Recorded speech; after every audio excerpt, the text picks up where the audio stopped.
शेटकर. मी तुम्हाला आज लाल बहादूर शास्त्री यांच्याविषयी काही दोन शब्द सांगणार आहे. ते तुम्ही शांतचित्ताने ऐकावे ही माझी नम्र विनंती.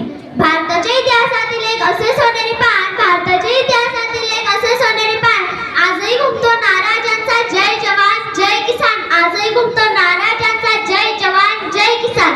कार्य केले महान त्यांनी जरी होती मूर्ती लहान.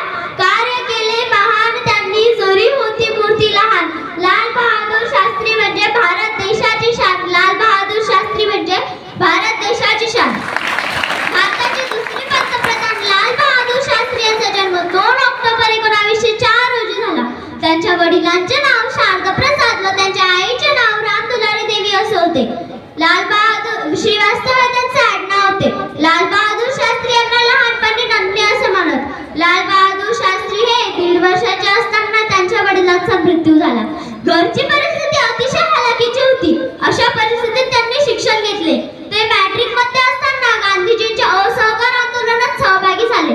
इंग्रजांनी त्यांना पकडले व न्यायाधीशापुढे उभे केले. न्यायाधीश म्हणाले, अरे याचे वय तर कमी दिसते. जन्मतारीख विचारल्यावर समजले की त्यांचे वय तर 18 वर्षांपेक्षाही कमी होते. मग त्यांना सोडून देण्यात आले.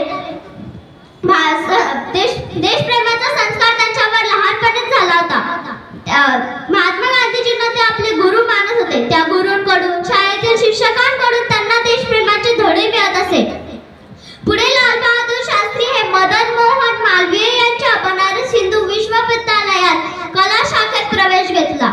इसवी सन 1925 मध्ये तत्वज्ञान व नीतिशास्त्र हा विषय घेऊन ते BA झाले.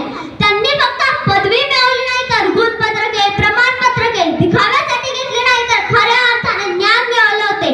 अवांतर पुस्तके इतकी वाचली की ते खऱ्या अर्थाने ज्ञानी विद्वान झाले आणि त्यामुळे लोक त्यांना शास्त्री असे म्हणू लागले.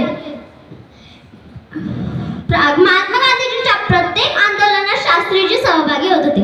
मिठाच्या सत्याग्रहातही शास्त्रीजी प्रत्यक्ष सहभागी झाले होते. साबरमती ते दांडी ही पदयात्रा त्यांनी केली. गांधीजींचा त्यांच्यावरती विशेष प्रभाव होता. जसे देशाच्या सीमेचे रक्षण करण्यासाठी जसे सैन्य करावे त्याप्रमाणे आपल्या देशाला अन्नधान्य पुरवणाऱ्या किसानालाही मजबूत व कणखर असायला हवे. त्यामुळे किसानाला मदत केली पाहिजे. किसानाला आणि त्यामुळे त्यांनी जय जवान जय किसान हा नारा दिला आणि त्यामुळे त्यांनी जय जवान जय किसान हा नारा दिला.